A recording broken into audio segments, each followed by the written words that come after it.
విడు మొరటోడు అని వాళ్ళు వీళ్ళు ఎన్నెన్ని అన్న పసి పిల్లవాడు నవాడు.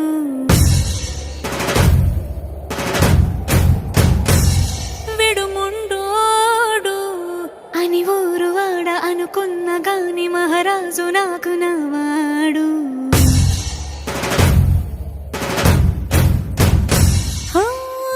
మాట పెడుసైనా మనసులో వెన్న రాయిలా ఉన్నవాడిలోన దేవుడెవరికి తెలుసును నాకన్నా. సూసేకి అగ్గిరవ్వ మాదిరే